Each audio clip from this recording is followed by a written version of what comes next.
guys, welcome back to Hustle and Tiny. This is Kate with you once again. I kid you not, when I started this video, I was going to start by saying, oh, you know, when you choose your dream career, you should choose something that you're so in love with, that you would do it for free, that you're going to do it even if they wake you up at 5 a.m. to do it. Guys, I don't want to bullshit you. That career doesn't exist unless you really love what you do, or they're paying you $1 million. Chances are, for the most part, this is not happening. So how about we start on a more realistic plane? So my name is Kate. If you haven't been on this channel before, please don't forget to click subscribe and join the party, the Rich Gang. And yeah, for the rest of us, let's get started.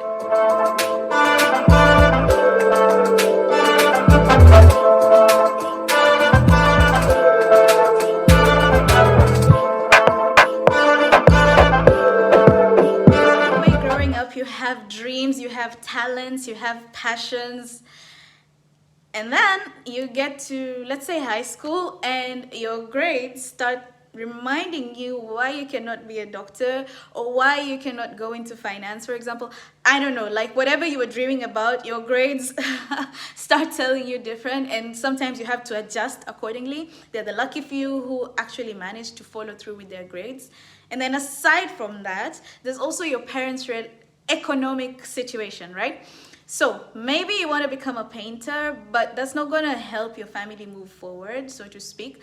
And I don't know about the other cultures, but from an African perspective, you're always going to be trying to pay it forward to make sure the family continues and thrives. And if you're the firstborn especially, it's going to fall on you. So if your parents' economic situation is not doing so well, you might have to adjust your dreams and your expectations of your career, your dream career, based on your parents' situation, you get. So maybe being a painter might not be exactly what's going to be in store for you, maybe later on, so you have to adjust. And this is where marketable courses come in.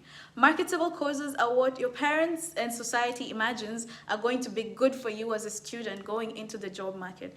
This means if you study this in college or the university, then it's most likely that the companies are looking to hire somebody with your skills, with your knowledge, with, you know, and it's going to be easier for you. Like, you're just going to step out of university and get a job like this, and they're going to pay you $1,000 like this, you know. Dream on. But that's the idea behind when these guys are telling you, oh, do a marketable course, do something that's going to last and something is going to get you into the door like immediately. Guys, first of all, disclaimer, very few people get a job straight off campus. Very few people. I know they're campus recruiters, and these people recruit only the best of the best. And then after your campus, even if you graduate with the first class, even if you graduate with the second class upper, it's still going to be hard. It's still going to be hard depending on your market, depending on your actual selling skills, depending on what else you're bringing to the table. So many things. So don't be fooled. Don't go into university thinking, oh, you know, when I graduate on that day, I'm actually going to go in my gown and I'm going to get a job like this because, you know, I'm awesome. No, it doesn't work like that. You give yourself a few weeks to a few months to maybe even a year. I'm just trying to set some realistic expectations for you before you actually get that job. So now let's jump right into the topic about marketable courses. So guys, let me tell you the truth, the lowdown. Your parents were teenagers like you, were young adults like you at one point in their lives, and they also had dreams like you do, all right? Sometimes they got to live their dreams, and if you're lucky, they did. But if not, you're probably going to be pushed towards the career direction that they wanted to take when they were younger, and they didn't have the chance, they didn't have the resources, and now they want to give you, the child, all the best opportunities that they can give to you. That's why you find them pushing you towards things that they were dreaming about when they were younger. Like, maybe they didn't have the money to go and pursue that particular course. Maybe they didn't have the money to go study in that particular university or that particular country, and now they want you, the child, to do it. Maybe this is not what you want, but you know, hey, our parents want the best for us. Deep down in their hearts, I believe that.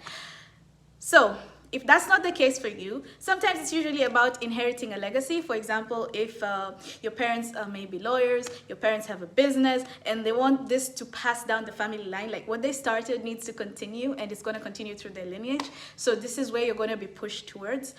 But if that's the case for you, if you have an actual legacy, I'm talking Bill Gates kind, this video is probably not for you. I mean, your hedge fund, your whatever, you're secured, okay? Trust fund, you can click off if you want. The rest of the average people, keep on watching. All right, so we get down to now you're having the talk with your parents, and they're like, I believe you should do this, I believe you should do that. This is actually usually sound advice. It's usually coming from their knowledge of the market as it was when they were starting, or as it is based on their industry and what they have observed. It's not necessarily always bad advice. Don't dismiss it out of the bat like, my parents are old school, they don't know what they're talking about. Really, really, give them a chance. Listen to what they have to say, all right?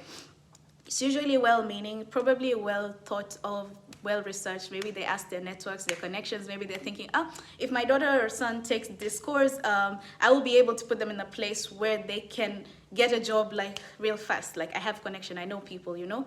So don't take it like, they're forcing me to do stuff. All right.